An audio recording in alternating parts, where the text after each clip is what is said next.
Good evening, ladies and gentlemen. Thank you very much for joining us this evening on the Premium Business Masterclass. My name is Manje Kutsafalo, and I'm so excited because I'm hoping to have an exciting conversation with you this evening. This show, when we produce it for people like yourself, entrepreneurs, business owners, business leaders, people in corporate, all of you professionals who, when you look into yourself, you do know and recognize the fact that there's somewhere where you are going. And of course, to get there is another thing altogether. There's a lot of things that happen along the way, and this is why we need to always have a moment of inspiration, a moment of learning, and also a moment to just reflect on how far we have come, and then also to re-strategize on how far we can actually go. This program is proudly brought to you by the Launch Studios in partnership with the Stanbic Bank of Botswana and also the Hola Life Botswana. If you know somebody who may be in need of today's motivation and today's moment of reflection, I want you to invite them also on the stream. Do mention them. I always see you guys when you are mentioning your friends, your loved ones, and I see one thing that I really love is their reaction towards the end of the show when they are thanking you for actually making sure that they are part of today's production. So why don't you go ahead, let me know where you are watching this program from. All of you that are always watching all around Africa, friends in Kenya, others in Nigeria, in Lesotho, our friends right here in the Republic of Botswana, we will always appreciate it. It will be nice to know where you're watching this program for. Don't go away because today it's going to be an exciting conversation. I've got two questions from one of the people that are watching this program that I'm going to be answering tonight, and I'm sure they're going to be helpful to you. We'll be right back. Meaningful sponsorships improve lives. That's why we create and support initiatives that make a real difference by engaging, inspiring, and uplifting communities. It's just one of the ways Holland ensures better futures. Let's find new ways to make dreams possible. Whether you are dreaming about starting a new business, securing a good future for your family, buying a new home, or owning a new car, your dream becomes real the moment you believe it can be. Go ka kgonega with Stanbic Bank Botswana. Your dreams matter. All right, let's get into it. This great evening, and I want to start first, to look at what's happening in the Republic of Botswana today, this week, particularly in the corridors of government, in the corridors of corporate, in the streets, and do recognize the efforts of government towards whatever they're trying to achieve at this particular time. I do know, some of you may have noticed this, the taxes down 2%, from 14% to 12%. I mean, some people will be like, what's this 2%? 2% is a lot, and I think it's worth commending the government in that regard. Minister Peggy Serame, I don't say this because we share a picture, one or two pictures. It's actually a good commendable thing to commend. I do also know that the student living allowance, it's up 18-point-something%. I think this will make it $1,922. I hope they give you the two plus which are on the side. That's 92, that 1.922 plus 20. Okay, I think that 300 plus is gonna make a big difference. It's not like a huge thing, but I think it's gonna make a huge difference as well. I hear the Fields Mall next to Basrang in Gaborone, the one in CBD, was opened today. We're looking forward to a lot of seeing things in those malls.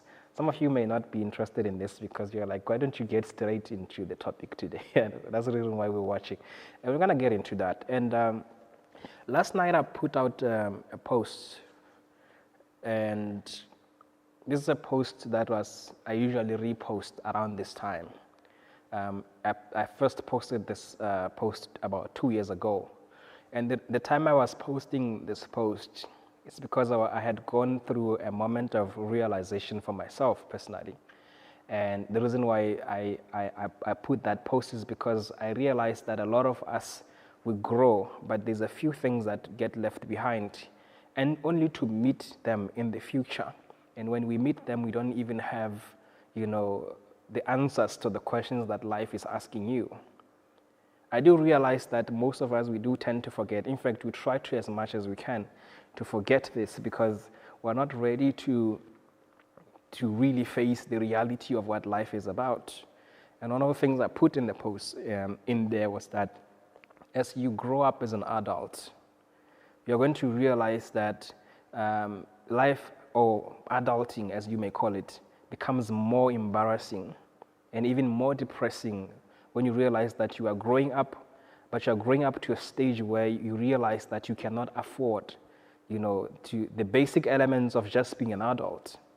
You start, I know sometimes when you talk about this before, that we shouldn't compare ourselves with other people, people who've got jobs, bought cars, that we shouldn't compare with ourselves with our peers and so on and so forth. But the reality here, that's not what we're talking about. We are talking about the ability to have the dignity of life, to afford the means to control at least some elements of your life.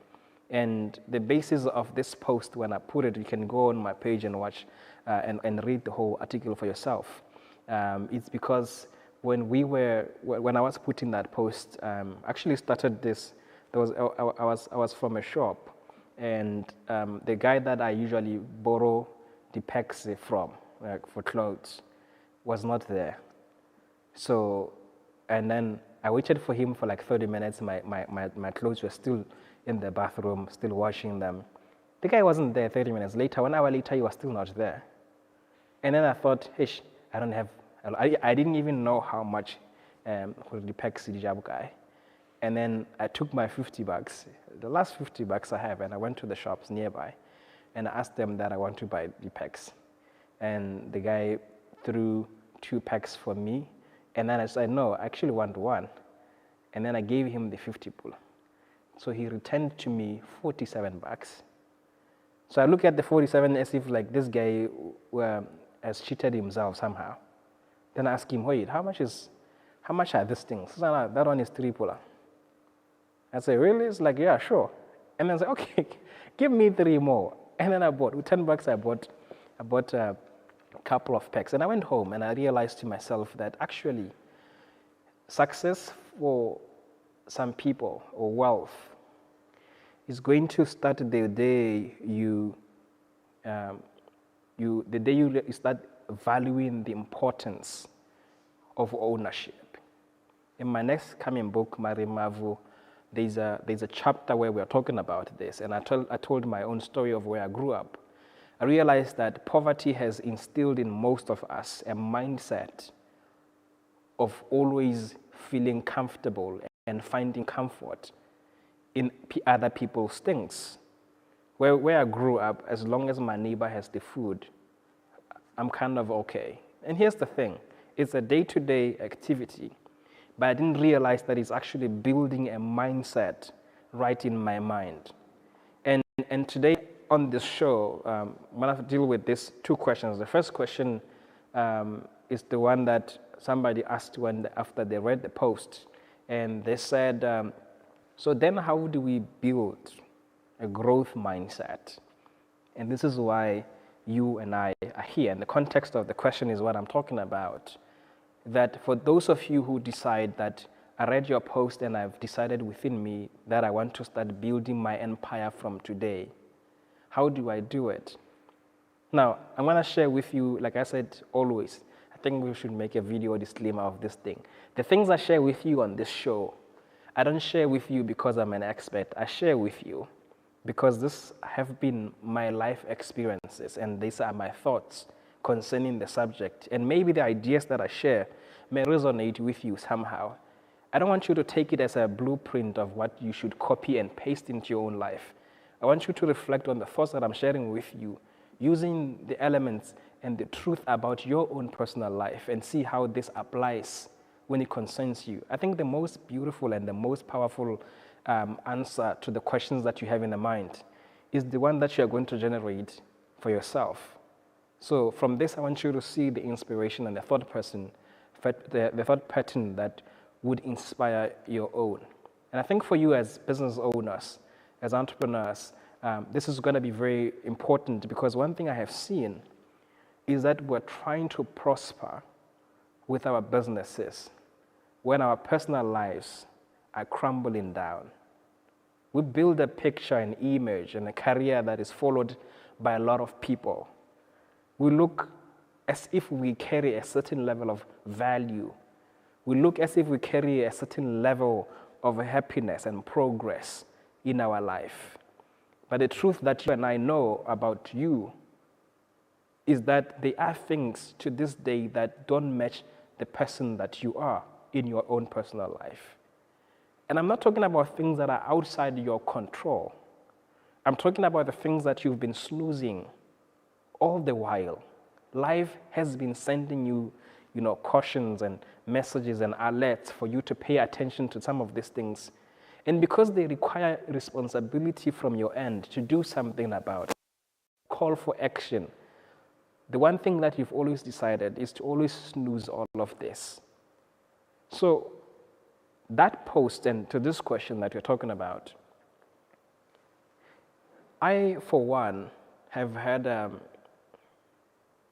experiences where I looked at myself, I looked at the situations that I found myself in, and I know for a fact that these were situations that were designed by God, to bring a certain experience. And I know my mentor is going to kill me for saying God has designed a bad experience for me. I look at it that way because I believe that we all go through what we have to go through in order for us to become what we have to become. And all of this that we find to be the elements that are around our upbringing, such as poverty, like in my case, and some of my life experiences, are so because maybe primarily they are decisions of the people that brought me on earth. But I believe that God knew this and He allowed me to go through some of this, not for the pain that it brings, but the lessons that it brought my way and the molding of such a person that I am. Tenaciously, I can survive and adapt, because versatility is one of the things that you get from growing up in poverty. And today I'm not talking about that. I'm talking about the other impacts of poverty on you that you did not realize growing up. So I found myself in positions where, for example, I cried many times, where I felt hopeless and I felt defenseless, broke, and definitely broken. And you are in an excruciating situation, but there's nothing you can do about it. And you find yourself at the mercy of people, who some of them will take advantage of the fact that you are depending on them and abuse you verbally, physically. And one of the young ladies after this post sent me a message on Facebook, and she told me her story of how she had to go through, even in relationships. Some young women today, the reason why some of them are still staying in the abusive relationships that they find themselves in is because even if they were to go out, they are wondering how they are going to be able to survive the other many elements of adulting and the other many elements of life, because there is a sustenance that they are benefiting from the same people that are inflicting pain and suffering in their lives. And most of us, we find ourselves there. I can't share the details of mine because I may be ready to tell the story, but the people that were inflicting the pain are not ready for people to hear that they were involved in it. And because that's not my forte, I'm not going to go that direction. But here's the thing. For me, when I found myself in such moments of crying, there were moments where, of course, I would ask myself, why me? I ask myself, why would God allow me to go through such kind of things? And like I said on the post, for some time, I think I resented God.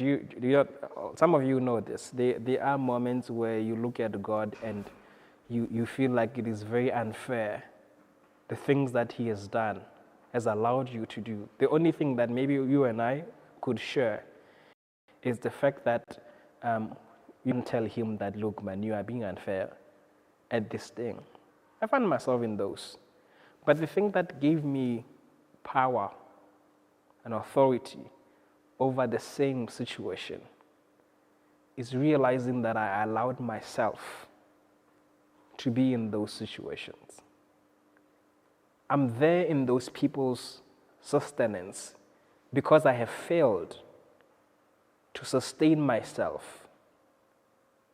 I'm there depending on people because when it was time for me to build the things that are going to sustain me, I didn't do it. I actually hoped that, for example, if somebody had a house, then I could stay in their house. And whatever is going on in their house is going to affect me. I could cry and say, hey, this is the bad thing that was actually happening in this moment. But the real truth here is, it was happening in their house. And I was there because I'm the one who led myself there. I hope you understand what I'm saying. So I want to share this because it's important to me. I asked myself these questions and I had to answer them for myself. That I didn't have a mind that said, you need to start owning your own things. And the irony of it is, like many people, I dream so big.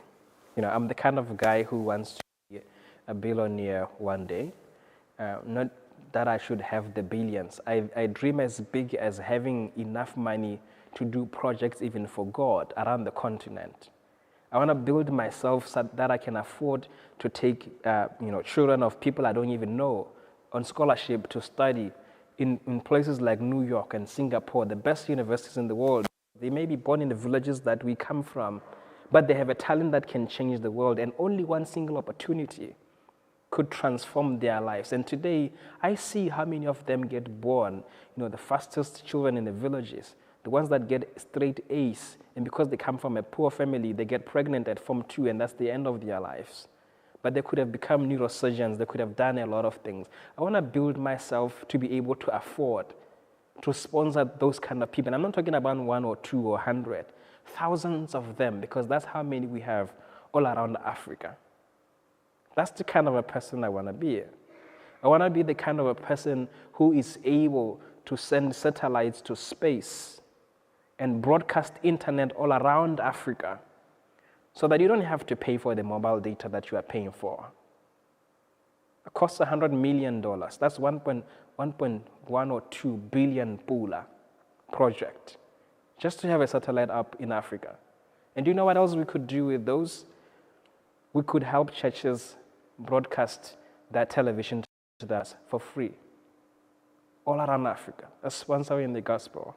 Now imagine what that would do to innovation by providing internet for free to young Africans all over the continent.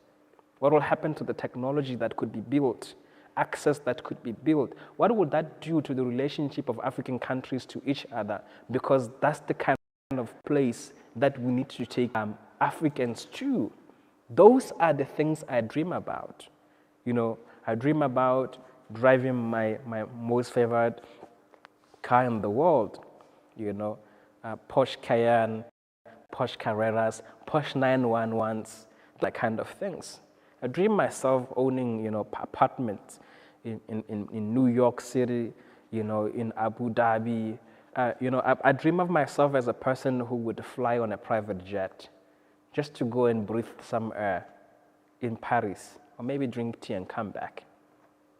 I see myself there, and a lot of you do as well. We have those, hardcovers where we write.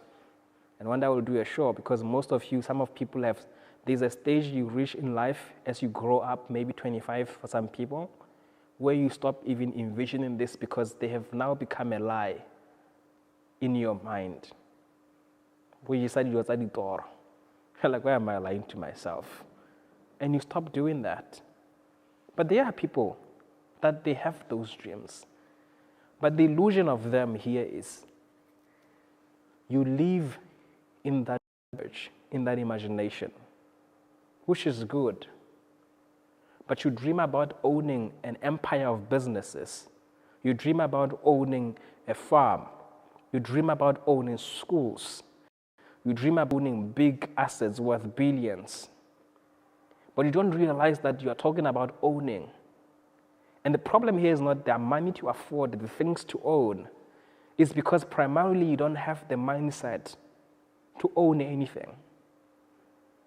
You're still borrowing just from people. You're still owing, borrowing brushes, like in my example. There was a guy in my where I stay. This guy every morning, dude, brush, the one I bought for $7, he would borrow it for the whole year. And I understood because he also found comfort in the fact that I owned the brush. So he built his lifestyle around it. My life changed 2014 when I met a guy called Kwan Ching. He was an Indian guy. He was a pastor of a church called X. Some of you may know him. We shared an office. Well, it was their church, so they allowed me to put my table in there and set up my office for my NGO. So I was working from there. So there was a key that we would use to go to the bathroom. So I would, because he would put big headphones like this, and then he put gospel, and he's a pastor, it's expected of him. And he would worship and sing. And I'll come and disturb him in that moment where he feels connected with it, just so I could borrow a key to pee. So he would borrow me. I think there was a week he was fed up. He gave me the key, and he gave me the 10 bula and said, go and buy yourself a key. And I went to, I think it was an M1, M17H, something like that. When I got there, the key was $7. Now, it's not that I didn't have the $7 to buy my own key. It's because my mind didn't have it in me to say I need to own my own key. I need to own the elements that makes my life function. And it made me realize what else I've been borrowing from people, not because I could not afford, but because I've built my life around that. Now, let me take the flip side of this. God does not bless desires. I know some of you who like commenting on my page, you are theology students, this may sound contrary to what you believe of the Bible, but this has become my realization personally, that God does not bless desires. He wish he could. God bless responsibility, because here's the thing. It's not about getting a blessing from God. It's about your ability to sustain the blessing from God. Because the moment God hands you over a Ferrari, the devil is going to mock him and say, let's see how long he will drive it. You get a job. Let's see how long she will keep it. You get married or get a boyfriend, a white one for that matter. And people talk and they watch. They want to know if God made a mistake by trusting you with that level of blessing or access or even authority and fame over people. So to God, he would rather wait until you have grown enough to manage. Because here's the thing, look at it this way. You're asking God to transfer $10 billion from the Heaven International Bank into yours. And it's been there for eternity. Since John 1 verse 1, in the beginning there was the Word. That 10 billion was there. Properly cared for. With great principles, monetary principles, all of this. You want God to suddenly take this 10 billion into an account of a person like you, simply because you look at yourself and you think to yourself that you are a billionaire. So we don't prove ourselves worthy of being able to own and take care of things. This is why the Bible says that when you are faithful in the little, God will entrust you with much. Now, I joined this together because this is the real reason why we've been dreaming for years and nothing is happening. But we keep lying to ourselves. And I say the word lie, consciously, because in essence, that's what we are doing to ourselves. We have literally tied God's hand from moving us in levels that we pray for because we have not allowed ourselves to grow, to reach the levels that we would be able to get the things we want to get. How come we don't have your own set of pegs? Adam, it doesn't matter. So there are people, the other example I'll give is that people that for the last couple of months, the charger that they use, there's a certain way to put the phone on that charger in order to charge. And the way even they leave it, like they'll put the charger on the phone and they slowly leave it. And then it charges. 9 months later, they're still doing it. We are accustoming ourselves to dysfunction, and we are signing it off to be a normal thing that we should do. How come you have allowed this kind of things to become a part of you? There's a window in your house, some of you, if the thieves were to discover that window, you are finished. And you've been saying, I will fix this window. Every time you see it, you are like, this window. No, this one, I'm telling you. But how long have it been like that? Let's go deeper in. Let's talk about underwears. Promise myself I would not give this example. With all due respect, if you may, how old is your underwear? Maybe that's too deep, okay. How old is your toothbrush? Go and read in the box or whatever that contained the toothbrush that you bought, the recommended time for that toothbrush. Where I come from, because I said to you, I've been accustomed to poverty. The toothbrush is rendered dysfunctional when you can see, nah. It can't. Like even when you are doing this on the TV, you can see it's just passing. When it's like this, that's when you know it can't work anymore. And we're talking about 4 or 5 years later, or 3 if you are radical. But a toothbrush on the box is written for use only for 2 to 3 months. But how old is that toothbrush? Underwears are for use for 3 to 6 months. But this is turning a 6-year anniversary of your relationship with it. Now, the reason I give this examples is because these are the proofs that we are the people that are delaying our own growth. Growth is a mindset. Wealth is a mindset. Success is a mindset. Borrowing is a mindset. Owning things is a mindset. And the mindset is very simple. It means the way a mind is set. So which means we are the ones that manually code how our brains and our minds should function. So this that you are, it's a result of what you've decided to be the life experience of you. So this is why now I'll answer this question in this way. Like, how do we then build a growth mindset?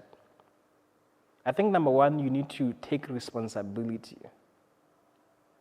that whichever level that you want to find yourselves at, you need to take intentional steps of getting there. I mean, in those examples, I could go far. There are people today, 30 years and above, the bed they're sleeping on, they were sleeping on it at Form 3. Others will be like, how is that possible? You should ask your friends. They may not tell you, but it's the truth. Some of you, you don't need to be staying where you are staying. It has been proven, even in the Bible, that all successful people had to move from somewhere to somewhere. The first place is the same thing that God told Abraham. Leave your mother and your father's house and go to a place where I will bless you. Joseph, mother and father's house, through prison and all of those things, to a place where God will bless him. I know I've been controversial about this, but our friends who stays in Molepolle, our friends who stays in Ramotswa, our friends who stays in Muchudi, our friends who stays in Lobat, there's an ongoing concern. One day you will hear about it, but the public wants to know, what are you doing at your home villages every weekend? Some of you will be like, oh, I love my family so much. I mean, I feel always connected. Thursday, you're already locked out of gaps. In fact, there are people that even when they go to work on Friday morning, they go with their bag ready. When they knock off, they're there. They're by Game City bus stop. Like, one day you should, before you get onto that car, ask yourself, where am I going? To do what? You mean of all the hundreds of places in this country where you could go to with the exact same amount of money that you spend to go back to your home village, you would rather go back to where you know where you will go to go do the same thing that you know you're going to do week in, week out. You've not decided to invest yourself and your mind in exposure trips. To this day, you don't even know how to try name. You don't. When you think about going to Johannesburg, the things that comes to you that are limiting your growth is what you've heard of Johannesburg. Yeah, hey, you are what go like about. How come other people go to Joburg and they come back?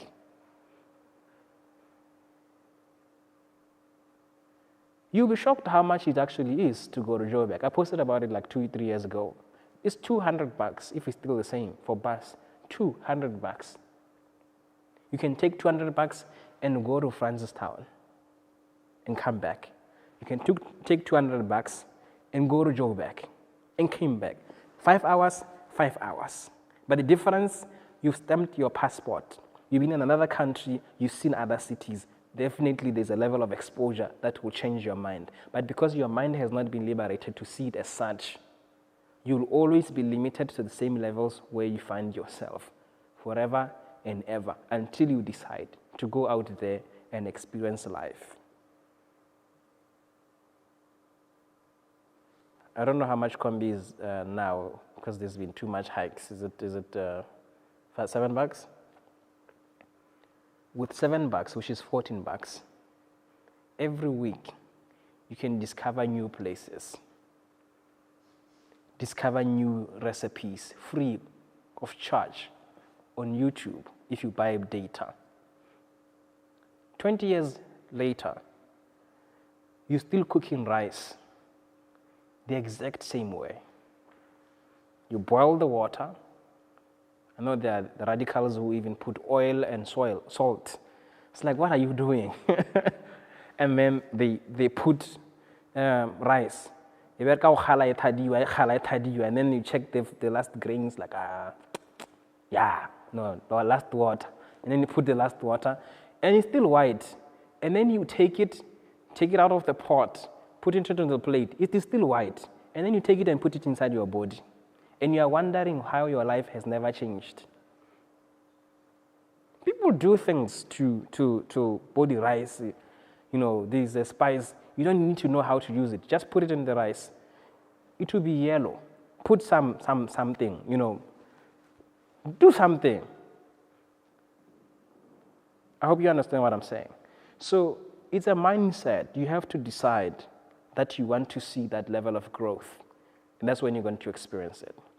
We're going to take a quick break at this, and then when you come back, I'm going to be looking at your comments and your questions, and then also get the time to deal with the second question of today. We'll be right back. Let's find new ways to make dreams possible. Whether you are dreaming about starting a new business, securing a good future for your family, buying a new home, or owning a new car, your dream becomes real the moment you believe it can be. Go ka kgonega with Stanbic Bank Botswana, your dreams matter.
Meaningful sponsorships improve lives.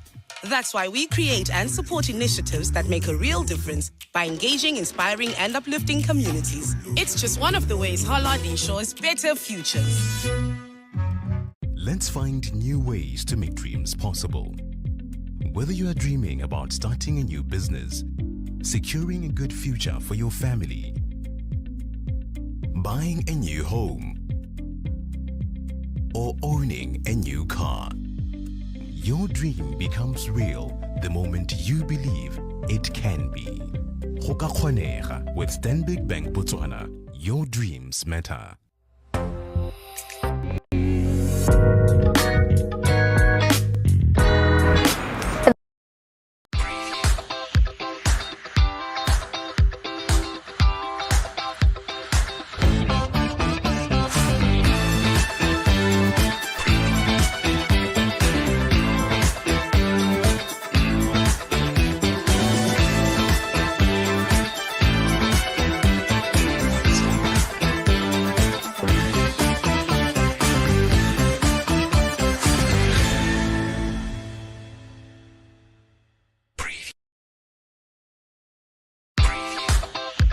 So let's continue with the show, hopefully to finish in the next few minutes.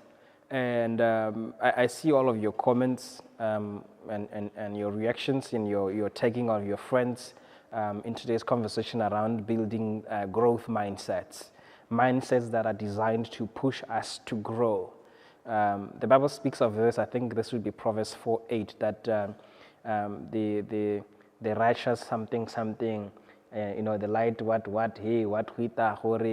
unto the perfect light, we are moving from glory to glory. Somewhere in there, it talks about those kind of things. And I think, in as much as I know my church mates are like, ha. So, don't worry, I know the scripture, So, my mind is telling me another person is say, okay, if you know it, say it. We don't have time for that, okay? So, we were born to grow. There was a time I was in Gauteng in South Africa, in Johannesburg, Gauteng, right next door. And I think we're getting to Midrand. And I looked on my left, I saw a billboard. It was a company advertising, and it said momentum. We were born with it. and it drew a semen, a sperm, flying through whatever it was towards the ovum. And I looked at it for a moment and I was like, heck, this is true. You and I, we were born on a race. Now, let me take you through that school of thought and we get into the next question. I once asked Google, when the doctors say a man has a low sperm count, what do they mean? Because in my mind, you need one sperm to make one child. Even if you shot one sperm, literally, if it's possible, a child should be born. And they realized that, I think they said, if a man, in a 1 milliliter of a semen, if they could find less than 25 million of sperms, something like that, that man has a low sperm count. So I Googled, what's the normal sperm count? I think they say something from 26 million to 100 million per milliliter of semen. And you should verify the facts, I think the numbers, but that huge. Now here's what it got me. You want to tell me that on that basis of momentum, the race that made you, the race that made me, there was 100 million chances of it being a different person. 100 million chances. Almost the population of Nigeria. Twice the population of South Africa. That's how many people could have been the time I became. So we were born running. We were born with this momentum. We were born with the need to keep running. Because life, in as much as sometimes we feel this from a negative standpoint that we are on a race, we are always up against something. It is actually truth in that manner. But the problem here is, the moment you and I were born, we run on earth, maybe career-wise, we run, with whatever else that comes to our lives. But there's a point where some people decide to stop running, to stop growing. And I wanted to share this because this is one thing you have to see. God looked at 100 million sperms, all of them looking for the same chance. Now, I want you to think about that for a minute. Who those people could have been. And yet God decided, pick that one. And God helped you to fuse that, sperm and become. I know this is always confuses women in biologically speaking, because when I say you as a sperm, doesn't resonate with the feminine side, like me as a sperm. Yeah. Yeah. A female child wasn't born because an ovum was shot towards a sperm. No. We are all from a sperm point of view. Why am I talking about sperms? Okay. But that's the truth. So, God chose you for this race, for this career that you are doing, these dreams that you have in yourself. I think it's Temekwayo who said that he believes that it is the Lord Jesus Christ who has put in him the dreams that he has. And he has also put in him the same competencies that are needed to make those dreams to become a reality. But a lot of us, we remain in the same stage, the same point, because we don't put ourselves through the necessary race, through the necessary pressure to keep growing. Growth is not an easy thing, it's not a comfortable thing, but it's an intentional thing. I can bet you my last cent next year, this time is going to be exactly as this year. If you don't do anything between now and then that you've never done in the time before, that's going to make your life difference. Your pastor can shout the prophetic word at the beginning of the year and tell you this is the year for whatever. But that's an invitation to that reality. If you're not going to do anything about it, forget. about it. And here's why I want to talk to Christians. This illusion and catharsis that we feel, because God has made an utterance of a word, and because we say the word of God cannot come back to him having not performed, what it was meant to do, we think that it means that we should sit down and do nothing. I read the scriptures, Ephesians 3:20, I know what it says. And to now unto him who is able to do exceedingly abundantly. Actually, it's not exceedingly. Somebody was correcting us yesterday. It's not exceedingly. It's exceeding abundantly above all that we can think of, imagine. And then it says, according to the power that works in me, meaning there's a power of God in me that God is using to do exceeding abundantly and above things.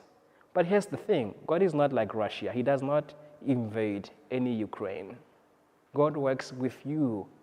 You need to give him permission. You need to give him access. There is what you have to do. The Bible speaks in Jeremiah 18 about God says to Jeremiah, go to the potter's house, and when you are there, I will cause you to see my message. God could have told him whatever he wanted to say when he was in his house, but God always asks you to do something. This is why the Bible says that he bless the works of your hands. You will always have to do something.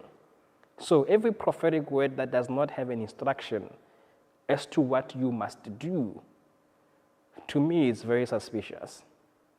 God is not a magician. I mean, I probably wish that he could. You want to tell me that Jesus really had to die? If God is that powerful to forgive and clean, he could just looked at the earth and just say, and all of us, the entire sin is gone. But something had to be done by man. Your pastor will explain more. But here's why I want to take this, because a lot of Christians, we have become a laughing stock because we believe the nuances that only us believe. We speak about taking over, the marketplace. We speak about taking over territories and changing lives, feeding communities. And yet when it's offering time at church, you are the most angriest person in your heart. You forget for a minute that someone just for a minute ago was so exciting. But when personal responsibility calls, where you have to take a part of you and contribute, you realize that you are lacking. You are found to be wanting. And it revokes certain emotions and it invokes other emotions within you that tells you that you are not ready to participate in the other forums. Some people testify because it sounds good to them that their name was written on a program to give the opening prayer. I mean, that's good for a starter. But you can't be opening the same thing in the same meeting with prayer 5 years later. God didn't call us for the first 3 minutes of the program. He called us for every single minute in that program. There was another guy who sent me a message before. He said, hey man, when you become president, I know that you are a Christian, you love the Lord. I know, when you take power, if parliament sits for 8 hours, can you ask the members of parliament just to, take the first 7 hours and just pray every day? Take this country somewhere. And I looked at, the thing is, look, I love the passion, where it comes from. But I realized that this is coming from somebody who is spiritually buoyant and mentally literate. And that's the state of our mindset, most of us as Christians. It's okay to pray for 3 minutes as a child of God in parliament and think and reason of policies for 7.5 hours. God loves it. It's not in the physical activities that we do or spirituality that matters. It's the state of our heart concerning God when we make the policies. It's the state of our heart concerning God when we create programs, in taking the country somewhere. That's how we change. The reason why we pray because something is wrong, but it's wrong because there are other people who are making the things wrong. Right now we pray for them because they are the ones who are in charge. But when it's us, we're not there to pray, we're there to do better than they would have done. So still, it requires some level of thinking, some level of growth, and applying your mind and intellect in growing. Anyway, let's get into the second question of the day. And this question was about what's the right way to start a business, right? What's the right way to start a business? How many of you want me to talk to this one? I know some of you are still glued into that one. Maybe we should take a quick break, and then when we come back, we'll get into question number 2, so that we get time to breathe. Let's not make a hard stop. We'll be right back. Let's find new ways to make dreams possible. Whether you are dreaming about starting a new business, securing a good future for your family, buying a new home, or owning a new car, your dream becomes real the moment you believe it can be. Go ka kgonega with Stanbic Bank Botswana. Your dreams matter. Meaningful sponsorships improve lives. That's why we create and support initiatives that make a real difference by engaging, inspiring, and uplifting communities. It's just one of the ways Harlot ensures better futures.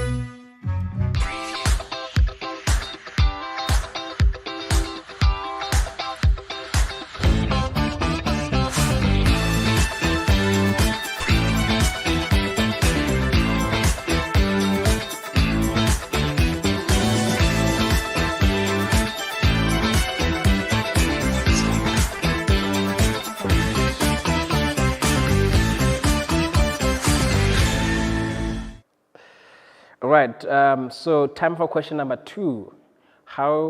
What's the right way of building a business? And I appreciate this question because I think you're gonna like a book I'm working on. God has been giving me assignments to write this, little books. You will get to know about it in a few time. The first one I was writing last week is done, so I'm writing another one, and it's gonna be dealing with this particular topic.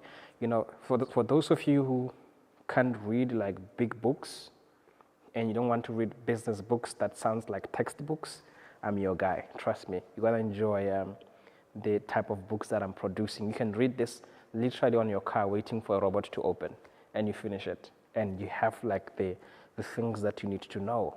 And then you can read the expanded version of it in the other books that I'm also working on. I have another book out, which is called Think Like an Entrepreneur, Act Like a Prostitute. Great book that also has more insights to deal with this question of what's the right way of starting or building a business.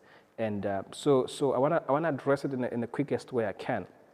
And this is for people that, either you have no idea at all how the world of business works, and suddenly you have this desire to own a business of yourself, but you have no idea where to start, or you don't even know how it works, where to go, what's the first things to do. Do you need to write up something? What do you have to do? So that's the one angle of what this question could mean. For other people, you've started a business before, and the outcome that you are seeing right now are parallel to what you had thought and hoped to see happening in your business. Probably you've lost the money that you've made, or there's a hypothesis that you build in your mind. This is how far you would have gone by now. And then now you realize that you are not there. And probably you are wondering to yourself, maybe you didn't start this business the right way. And you want to try things anew. So this is where now you are asking the questions of what's the right way to ask your business. And may I also remind you that if you have questions that you would like this show to address, in the future, do send them to the inbox on this page. Or there's going to be an SMS line that appears on the screen. That's the same line also that you are going to send the questions to, and then we'll be able to address them. So these are some of those questions from the people that we're asking them, and we give them time to answer because this is an important thing for somebody to really understand this topic. So I'm gonna answer it in this way. I think we need to first start understanding what entrepreneurship is all about.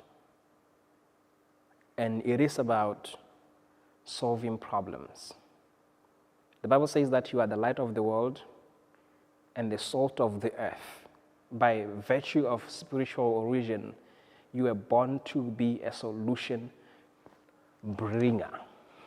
level number one. When you go with the advanced stage of growing like me, you realize that actually I am not a solution provider. I was born as the solution to the problems I am to solve. Because of this, when God looked at that problem, maybe somebody was praying about it, or maybe was just God realizing it in advance, this is going to be a problem. He didn't think the ideas in terms of the books I'm writing or the programs or the products that I'm building. He thought me. He said, what is the solution to this problem? And he said, GJK. And here I am. So my part is to just be me, which is doing what I do. And by me being me, the problems are going away because I'm functioning as a solution, not a person who brings the solution on earth. I hope you understand. If it's too much for you, you can go to stage number one. You are the solution bringer. When you're ready, come back here. It's a big level altogether. You are the solution to the problems of the world, because this is the thing. This is going to help you see yourself from a completely different point altogether. Because there are two types of people on earth. There are people who are trying to become solutions because they believe that they are not. So they feel like they have to metamorphose themselves. They have to transform themselves so that they can become something of value that they can give to the world. This is why when they're building businesses, solutions, and products, they are trying to build value because they're starting this from a place where they recognize that they are not it, so they don't have it. They're trying to become it. But there's another level altogether where you realize that you are the solution. So your building is basically manifesting what you already believe. So you are solving the problem from another different level altogether. You're not going to start a business and you doubt yourself and you doubt what is going to work or whatever it is. You're going to build something that you already know, this is what I'm supposed to do. And this speaks to what we talked about in the other show, because some people, the reason why businesses fail is because you are doing businesses you are not supposed to in the first place. Somebody told you there's money in this business, so you went into it. Or you saw it functioning somewhere in another country, maybe you're in Joburg or maybe you're in Lusaka, and then you were like, if somebody had this thing in the country, so you came back here and you started it. And you don't realize, I learned something yesterday, that there are the four major elements within the chemical elements within a human being. Most science people will like this. I think it was nitrogen, hydrogen, oxygen, and I'm not a science person. Four of them. I'll post some other day. These four elements are the same elements within the universe, the Earth. Nitrogen, hydrogen, oxygen, and carbon. Yes, carbon. Four. Within you, as a human being, your genetical makeup, your DNA as a human being, nitrogen, carbon, hydrogen, and oxygen.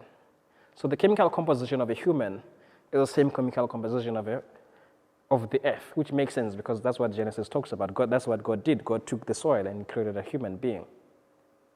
So it makes sense. So you and earth, or the universe that you're functioning in, if you are not the same thing, you are functioning the exact same way. So there's always going to be a correlation between what you do as a human being with the environment that's around you. If you're going to start a business that does not correlate with the wiring of your existence on this earth, elements around the universe would tell you.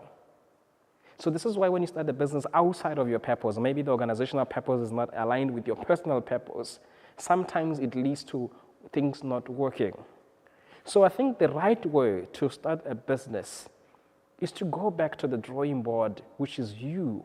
Ask yourself the question, if you were to engage in a business, what are the stages, what are the areas, the industries, the spaces that you were born to exist in?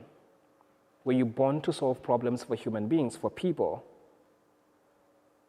in a way in which you interact with them personally, face to face?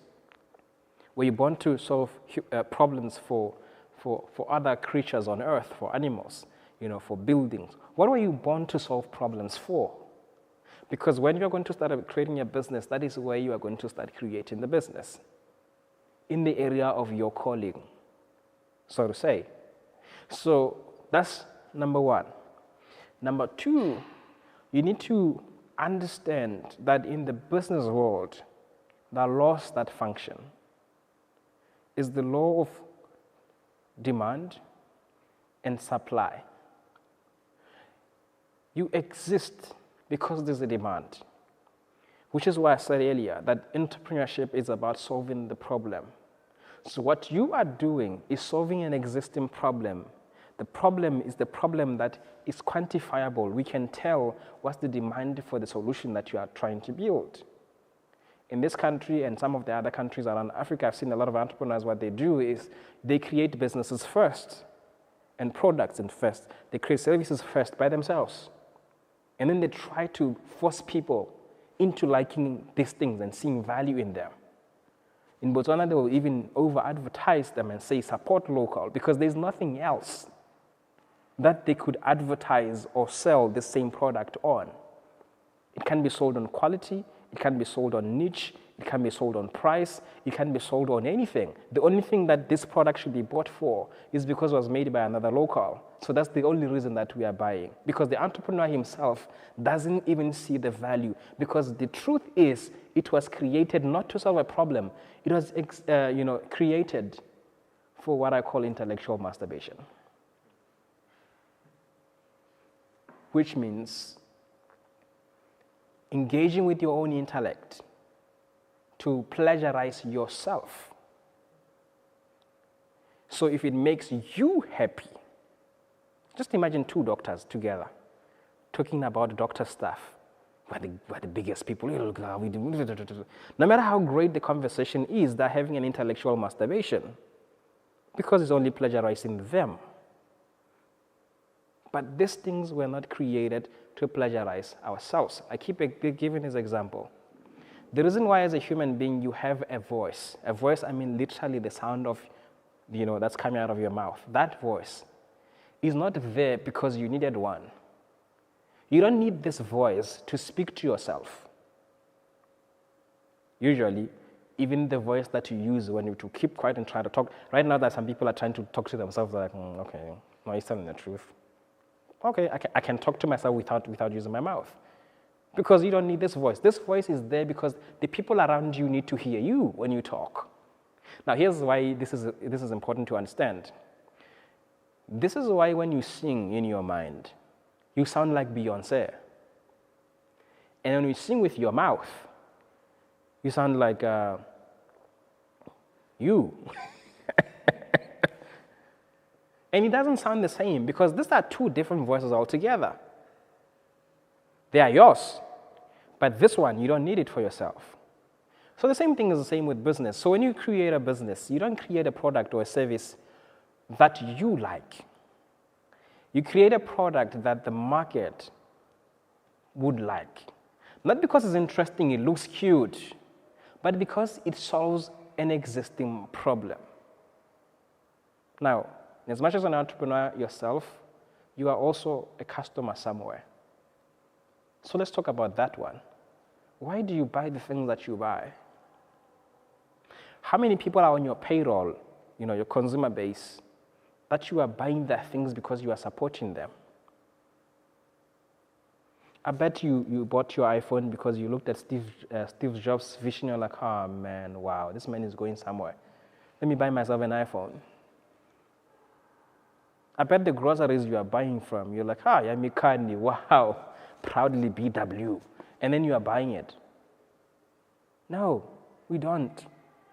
But when it's our turn to create the businesses, we feel the need for people to buy from us, to support us. Because the way in which we created the businesses is wrong. And here's what my mentor BFram said before. Things don't end wrong. They start wrong. And that includes your relationships. Things don't end wrong. They start wrong. One of the wrong way of starting a business is just have this moment of titillation,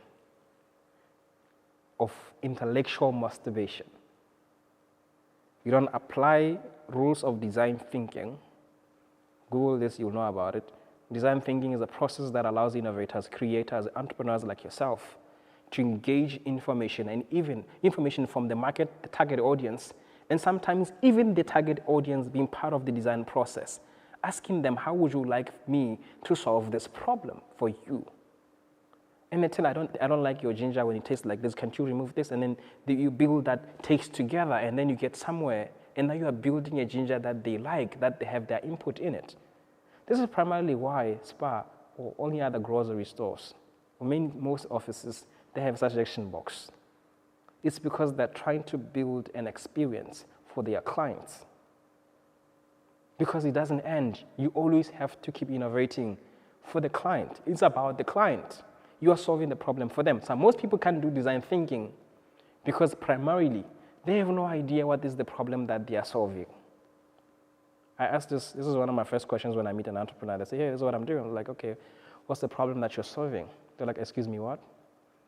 What is the problem that you are solving? And you can see the person. They're like, yeah, so basically, you do the market, like, look, my guy, you have no idea what is the problem that you're solving. Now, here's why this question is important. If definitely you have no idea what's the problem that you are solving, you don't know how many people are affected by this problem. So therefore, you don't have any market information. You don't know who's the target audience. You don't know what's the size of the target audience. You have no idea of where they are located. So therefore, you can quantify how big your market opportunity is. You're probably solving a problem that is affecting 5 people, the ones that bought that product at first. And once the 5 are done buying it, that product is done. The whole life cycle until Jesus comes, they are finished. They don't have to keep existing. That's number one. So, because you don't know any of these things, therefore you don't have a business. Because the business is the people, the demand, and the product. And if you cannot quantify any of this, you don't have a business. You have a product that you've created for yourself. I see authors as well. They'll write books for themselves and ask them questions of what's the storyline of this book? What are you trying to achieve with this book? Most of them are like, this is my personal story. I need to talk. Yeah, look, people are busy with their own stories. Why should they care reading your own story? You don't know how I was abused. I need them to know I was abused. They don't want to know that you were abused. I mean, sorry that you had to go through that, but putting in a book is not enough. You need to know what is your selling point. What is the real value that you're producing for the consumers of what you are building? So I like this question because it's broad. We can stay here the whole night if you don't mind. I don't mind. And then we talk about it. But I want to take a short version of it to help you understand. Because the right way to start a business is to avoid the wrong way of starting it. And I want to talk about the wrong way of doing it that a lot of people have been doing. Any business that does not solve a known problem spends a lot of money on advertising. They're trying to educate people, make people be interested in a product that they don't need. I know this is a paradox for entrepreneurs to say, then where do we draw the line between me believing in my product and the market doesn't believe in it yet, but they're going to believe it in the future? This is how you would know. Does the problem exist? Or maybe it existed some time ago, because the timing is also an important element here. That people that God will tell them at 20 years old, start this business, and they don't. And this idea that stays in their mind until they're 45 or 55 or 60, they're about to retire. They're like, I've always had this idea since I was a young boy. And they want to implement it. By the time they implement it, the market has evolved 60,000 times. That business, that product, that service is no longer relevant. But you'll be like, I want to pursue my childhood dreams. I've always wanted to own this thing. Now, if you want to own it for the sake of having, done it, sure, go ahead. But if you want to own it because you want it to be impactful in the market, you need to consider its timing. The Bible says that the sons of Issachar knew the time and the seasons so that they may know what to do per time. There's a time for every solution on earth. And this speaks to all of you who delight in delaying when an idea comes to you. It comes to you because it reckons that the time for it to exist on earth, to do what it was born to do. That's the word of God. I keep telling you, ideas are God's thoughts that are flying through the air. None of us as human beings have the capacity to generate an idea. We can't create one. We receive one. And it comes fully formed. And trust me, even if you don't implement it, controversially speaking, people will say you don't return to God. Of course, it may not. But if you don't execute it in the time that it was allowed to do so, you have wasted a good resource from heaven. An idea can make you a billionaire. An idea can help, over 900 million young people around Africa to eat every day. God may have told you how to solve the housing problem that we have all over the world. God may have shown you how to solve the water problem that's going to give this world a big challenge in the next coming few years. But the problem with a lot of people is they think because they have received the idea, they can always implement it at any other different time. If you delay or you started prematurely, you will always get it wrong. The right idea in the wrong time is the wrong idea. It's like people in relationships. The right person and the right person at the wrong time, they are the wrong people for each other. Which is why I advise some people that broke up in time past, but they still like each other today. I mean, why not? That you didn't like each other then, that was then. You hate each other.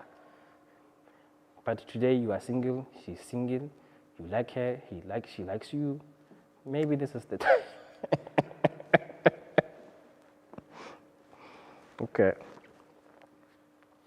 Timing is important.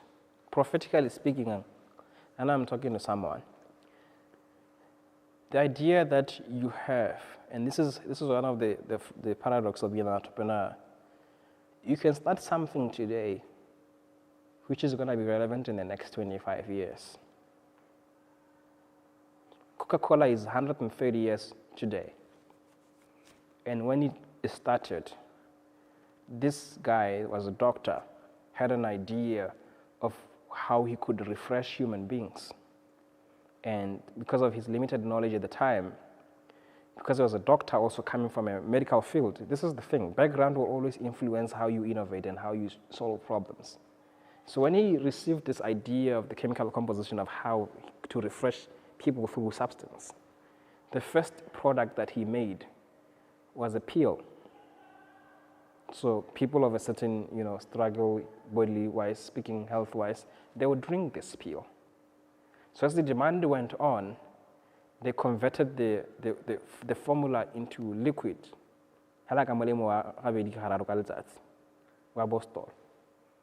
So Coca-Cola was that at some point.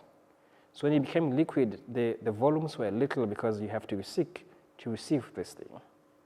But somebody asked the question of, why don't you make this formula a social drink? So it became your kind of moringa. It's a drink, but it's not a drink. You understand what I'm saying? So people drank it, and then they innovated from it over and over again, until Coca-Cola became a social drink that is not being drank for medicinal purposes, but it carries the same medicinal purposes within the sociality of its existence. And people to this day, on a brand built to bring happiness, 130 years later, is still relevant in the market. And people enjoying, even you, to this day, you are wondering, when is this thing ending? I want to go and drink Coke. You go anywhere in the world, you open the fridge, you look for a Coke because I don't know what the hell this is. You understand what I'm saying?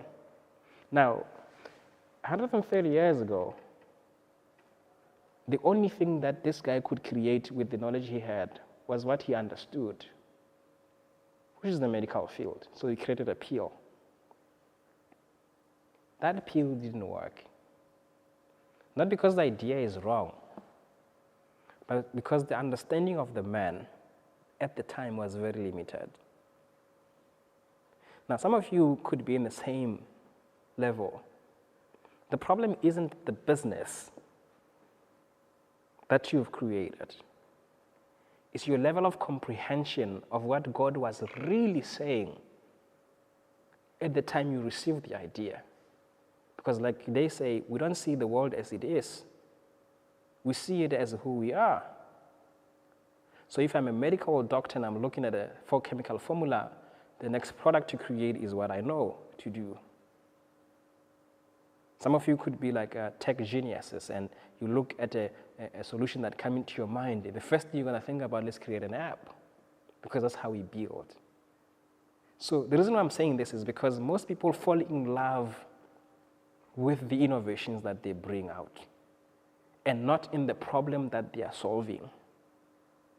Because falling in love with the problem allows you the growth period of letting go of the models that don't work, but they used to work.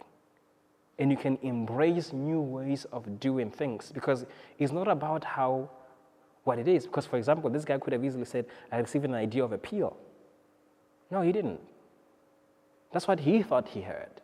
He received an idea of how to refresh people with the chemical formula that he received at the time, the syrup that he created.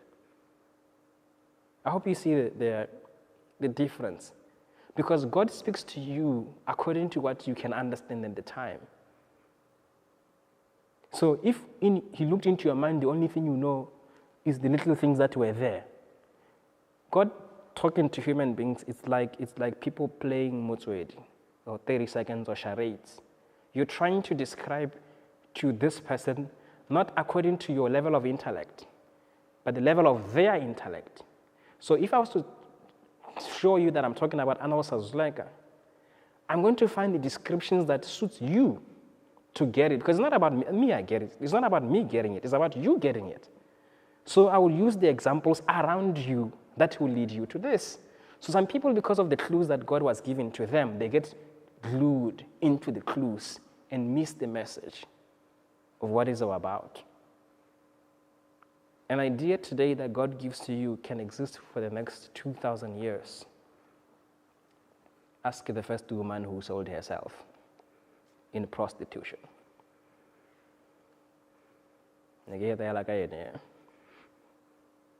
But that's how, and that's why this is very important. So I think those are the few things that come to my mind when it comes to the question of what's the right way of starting a business. I think my advice would be, number one, find first, be clear. What's the problem you're solving with your business? Be very clear.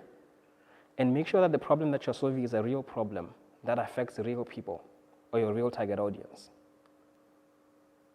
And there is a significant number of people that can sustain a market, or there's a market growth opportunity within that same market.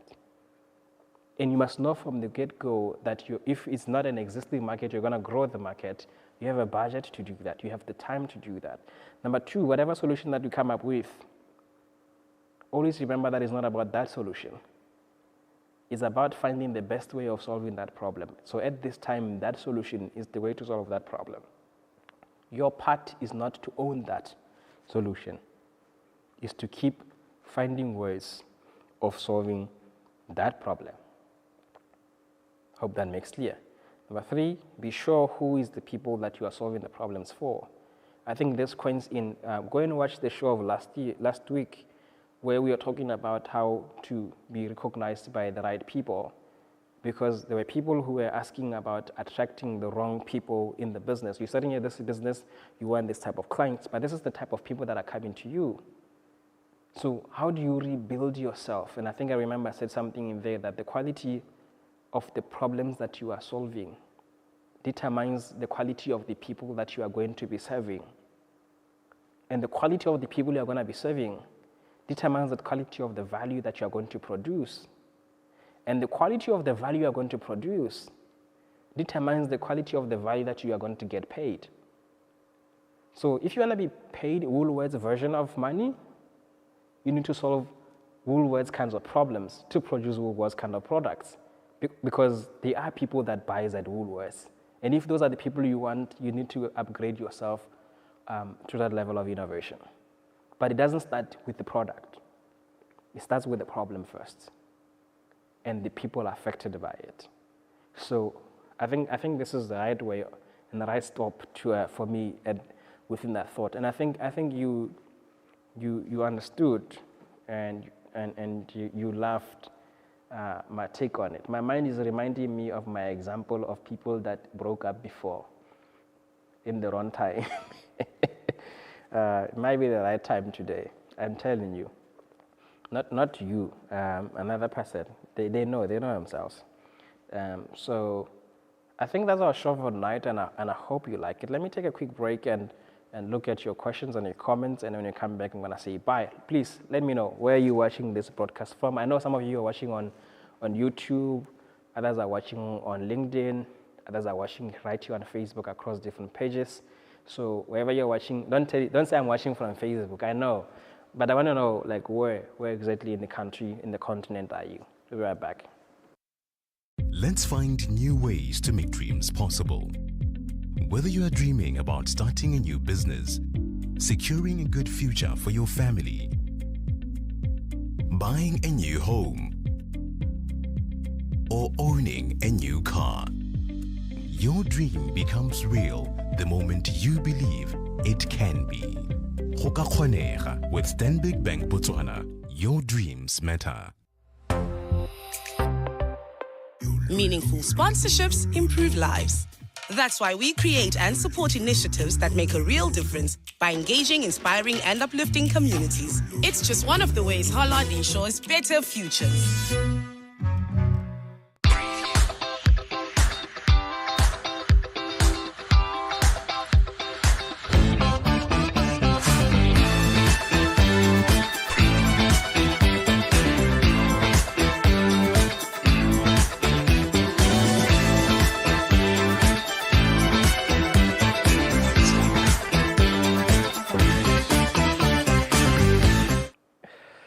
Right, so let's wrap this up. I'm seeing comments right here. Neo Mugibelo. Thank you for what you're sharing with us here. Your compliments. Zentle. Oh, Zentle. Wow, this is a beautiful name. Zentle Hakanazon. Zengao Khatisan. I think that's what it means, right? No, it doesn't mean that phrase, but it's a beautiful name. And I love the fact that you are a top fan and an anniversary follower. Wow, thank you very much. She's saying this is transforming and motivating. Hofaone Makati Lady G Crystal says, finally more classing.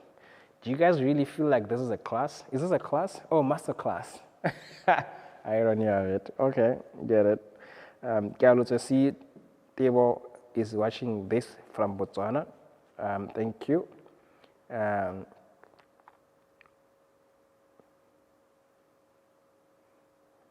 that's I want to read. PW Vante, thank you for the compliments. Patrick Sky Liam Piri, thank you for the compliments. Royal Kanyi, also thank you for the compliment. Mek Khahamedi, thank you also for the compliment.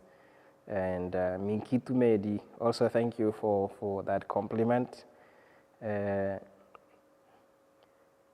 Swabi as well, thank you for, she's been bringing people to come and watch the program. Kudos to you, Onalena Mosope as well. Thank you for bringing them here. Salinio, thank you for inviting people to watch. Ponalo Stemeres is saying, this is the greatest lesson ever. We are blessed tonight.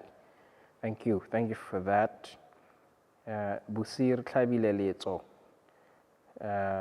She's saying I'm on it. I don't know. Oh yeah, the assignment, of course. My blessing Nehemiah Bote. It's one of my favorites. She never misses a show. Thank you for always watching. Miki Morake, she's saying I'm being changed. Thank you for watching as well and for the compliment. BW Vante, I think I read this one. She said, thank you for so much for your advice. I'm taking notes. Enoch. The Bible says twice in the Bible. And one, the faith of Enoch pleased God. Number two, and Enoch walked with God. And then he was normal. Okay. Enoch, very insightful. Thank you, Enoch. It's a powerful name. And then Bethel Ramasia. There's like a lot of comments, and I think there's no specific questions that needs me to address at this particular moment. So I am just going to assume that we don't have questions tonight, and then which is great. Let me do a quick recap, and then we are here. So, like I said, there was the one thing I really wish you could really get, and in getting this, please take note of it and take action on it. I think the world that we are getting into is becoming less and less kind to us as people. More and more people are valuing themselves more than ever. Very few people today are still left, and thinking of helping another person. Typical example, to this day, I walked a lot, in my formative years, even when my early stage entrepreneurship. I had no car.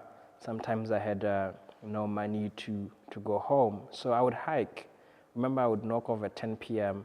in Fairgrounds, and I would walk along those streets to go to Riverwalk, because I was staying in Tlokeng at the time, and I would just go there by faith because I knew someone would want to give me a ride, and I would hike. They would stop for me. A lot of people that we build relationship together out of that, and some of them we grew to become brothers. Guys like Mbonisi, who works at Bank ABC. I met him because he stopped for me, and that was the first guy to actually stop for me. He was driving a BMW, and he would stay. I think he stayed literally a minute away from where he was picking me, but he drove 15 more minutes into the village to go and drop me at my house. And we talked and clicked. But these days, we're slowly getting into a world where you can't stop for anyone at night and give them a ride, because you could stop a car and wait for you, and that's the end of your life. Or you could wait for a person and give them a ride, and that's the end of your life. So people are becoming more scared to give a helping hand. In the malls today, when somebody stops you and give you a story and they say they need your help, there's always a chance this is a scam, 99% of the time. When you receive an inbox from Facebook and somebody say, hey, I need help, or a call or a text, somebody reaching out, genuinely saying they need help, we've reached a stage where you're wondering to yourself, is this a real person? Am I about to suffer another scam? And to this day, like I posted, there are some people that even go to the extent of downloading pictures from my page, and they create their own, accounts with my name and my pictures, And then whenever I post something here, they post it. So in your mind, you think I'm posting on my private account, my personal account, and on my page. And then they send you friend requests and you accept them. And you talk normal stuff. And then the other day, they started telling you, do you know how I make money? You're like, no, it's like, let me help you. You know how I help people, so I actually trade Forex. I mean, I'm not against Forex. I'm against the wickedness of some people. So in the last few days, I think about 4 people reached out to me, and they each got swindled $5,000 because they trust me as a person. And when that account with my face and my name was talking to them, they trusted it and they invested. Apparently there were some links, you create an account, you put the money there, and then the money was gone. And people are becoming less and less trusting. I think that's my point. So the industry that used to support people that want to base their life on asking for help is dying out.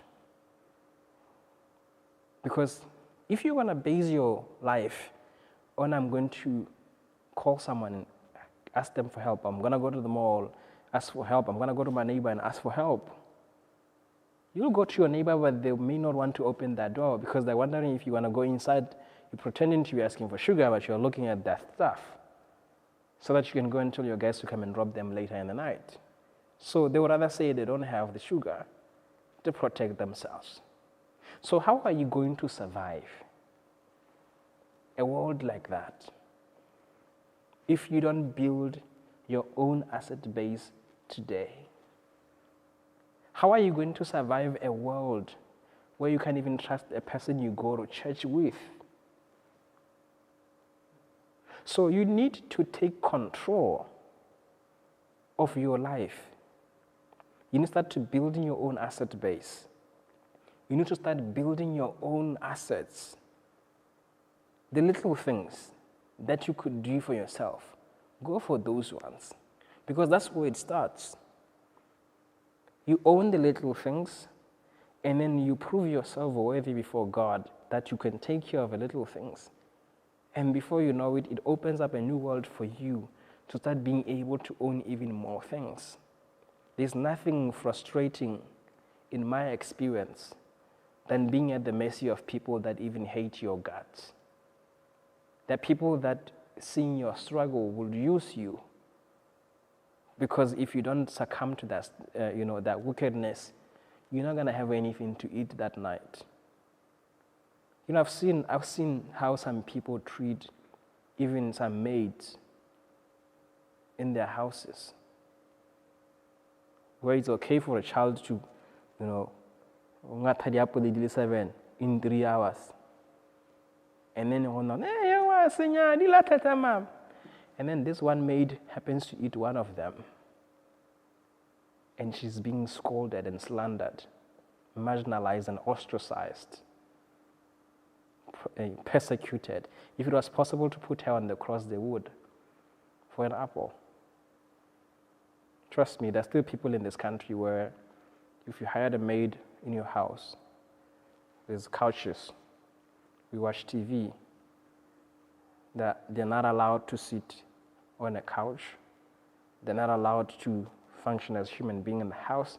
Look, I'm aware also of other cases where some people try to do this and then they got victimized by the same maids. Those are few occurrences, but they are people to this day that they can't see the human being in this maid that they are treating so worse. They have no idea the cry of this young lady when they are sleeping. In the worst case, some of you are Christians. You go to church, you sing, you give tithes, you do all of this. But your maid wonder what you mean by all of that. How can a person who treats her like you do be called a Christian?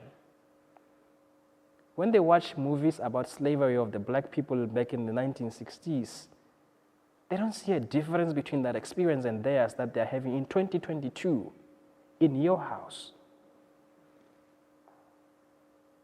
There are people that when they see that you need their help, they will exploit you the worst way they can. Because here you are, powerless, you're broke, you're broken, you can't even feed yourself. And you're depressed, and in your heart, there are all of this, thoughts of one day killing yourself, because life has become worthless to you. Some of you, if you didn't have children, you would have long killed yourself. The reason why you keep doing what you're doing is because you are doing it for your child. You're wondering to yourself, what would be of them if I go? These are real life situations that exist. I'm not blaming you for it. In fact, I'm not even pitying you for it. It's a sad reality that most of us, by whatever circumstance, we may find ourselves in. I personally know this because I have been in it at some point. So this is why I want to have this conversation with you. Because if you don't do anything today, 20 years from now, you will be in the same position, if not worse. The people that you tell them today, build your own empire, they say, it's going to take 20 years. Of course. Here's the thing, 20 years will still come and you'll be 40 if you are 20, but you still have nothing. Some of you are 50, you are like that people when they reach 50, they stop dreaming of doing anything because, it's time to wrap it up. Build a farm for your children. I'm 50. Because in their mind, they're looking, I'm retiring. And they don't do anything. They don't follow their dreams. They don't do anything because as far as they're concerned, it's time to wrap it up. And 40 years later, they're still there. 90 years. Still broke. Still leaving children with nothing. Because people are comfortable with not doing anything,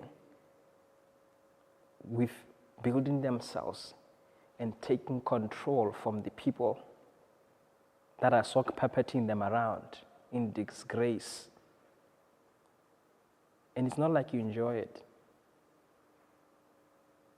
Don't wait until you are fed up and you would rise up in anger and take a hammer and kill someone.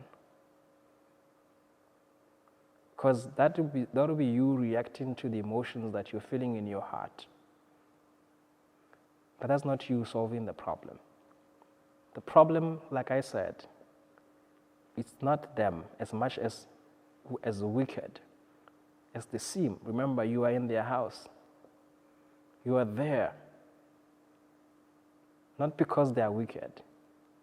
What led you there? There's something you didn't do for yourself. You would be in your own house with your children. You would be driving your own car. You would be earning your own money. If they are wicked, why don't you up and go today? You can't, because you don't have the means. But how do you build the means? Build a mindset that says you're going to own some stuff. I remember one of the days I was crying, God said to me, because there's this place I was staying, they locked me out of the house and it was cold and I depended in that house. God says to me, confess that I'll own multiple houses around the world. And I was there in myself wondering, what is God talking about? I'll own multiple houses where? And God said, just confess that you will own multiple houses around the world. And I did. Something would happen, God says to me, say I own. That people to this day, even when people are applying for land, they are not applying for land because this word owning is very foreign to them. So sometimes life is going to give you a rude awakening, an invite for you to learn to own. Be an owner. Owning is simple. You may not own a 300,000 pula worth plot, 40 by 40, in the city because you don't have 300,000. But you have 2,000. There is somewhere in this country where you can buy a plot for 2,000. Some people are like, oh, where? Trust me. There are villages deep in the Banduk. Some of you are wondering, what would I be doing in a village? It's not about owning a plot in the village. It's about being a plot or land owner. Doesn't matter where it is. You will own a plot at 2,000 pula. To your name at Ministry of Lands and Survey, your name will appear amongst people who have land. Don't wait until you can afford $1 million pula worth of a plot. Go somewhere, own something. Own a chicken. See, the day I started owning, I told God, I'm not going to stop. I'll own everything I see. If I see, whatever I see, I'll tell you are my own. I said I'll gather until I can say, now I don't need this. Now I can start giving things. Because that's what giving is about, actually. You have enough to give. Mindset. Get, but you can't give anything. Because poor people, when they give everything. Sometimes we motivate each other about, it's the ones with the least that give all. I'll tell you what that is, why that is the case. We're not used to owning anything. Even when $1 million pula appear today, it will not be there tomorrow. Because you are scared of just having something to our name and it sits here. So you're going to do whatever you can to take this $1 million pula somewhere. Can go to a car dealership, this is too much, take, what do you have? A Range Rover, bring. You would rather have a Range Rover. And then you realize, I cannot survive life with a Range Rover because if I have a Range Rover, then I have to change my house. And all of this make your head spin. And before you know it, you don't even have $1 million, you don't even have a Range Rover, you wonder what happened to this. Because a poor person always gets to give away. The only time as a poor person you are allowed to give your all, it's when you are in a situation like that woman in the Bible who gave 2 mites and Jesus said he gave her all. We don't know what was happening. It was an intentional moment of sacrifice. She wasn't searching herself and like, what do I have? And she gave it unintentionally. No. There was something she was doing. I don't think you give 2 pula, 1 pula, sometimes nothing in church because you are giving your all. There was no intention in it. Actually, you saw how much you are giving when you opened your hand, when you were putting it in the offering basket. There's no intentionality to it. Go and own your own USB cord. Go and own your own cell phone, your own brush, your own. The first thing I started borrowing was an underwear. I wrote about it on Facebook before. Where I grew up, there was an underwear which was in the house. It wasn't mine, it wasn't my cousin's. It was just so whoever saw it would wear it. And then the first time I owned an underwear, my brother gave it to me. I was doing standard 4. So here's what happened at the time. I was very good at soccer when I was a kid. I think my leg can tell you. My legs, you can see them on my pictures. So after school, we had to unwear our uniform. And then we wear the school kit, and then we play. But you can't go somewhere and wear and come back. So you have to wear it amongst the boys. So they will undress, they will have their boxer shorts with all kinds of designs, Dragon Ball Z, sometimes soccer, sometimes cars. And I knew this for a truth, that I cannot take off my pants here because I wasn't wearing anything underneath. So I always said to them, I don't feel well, so we will play tomorrow. No, get in. So I missed a lot of opportunities because I did not have an underwear. Until the day my brother, I think I was doing standard 4 or 5 or so, he bought a new underwear. So he gave me one. It was a black and yellow underwear with balls, soccer balls, drawn on it. Some people, lest they think I'm saying other things. So I wore that underwear. I remember the first day I was at school, the whole day, wearing an underwear. Do you know, maybe some of you don't remember, do you know how it feels like at school, knowing you're wearing an underwear in your uniform? This is how you sit, this is how you volunteer. Like somebody rub the board? Of course. You go and rub the thing. And I went to the practice and they said, let's wear a kit. I mean, I put off my pants, wore the kit. In fact, I took longer, so that they must know. I don't know if they knew I never had one, but that day they must know I'm wearing an underwear. So I put it in, and then you so that they must know, they must know. And for me, an underwear wasn't just an underwear, it was an emblem of confidence. It was an emblem of a license that licensed me to feel like myself. It was like we said in other presentations, when we talked about ikigai, it was my own ikigai.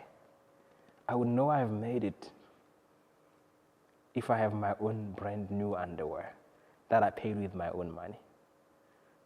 So today my confidence doesn't come from an underwear.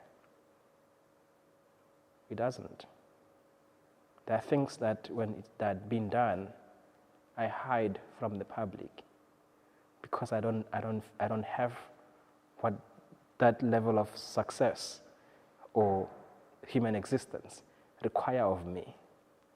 Some of you still have those. Your friends ask you to go and have coffee. You can't go. And yet the coffee is $30. And you hide. Your friends talk about, I think this December, we must go to Europe. You're like, yeah.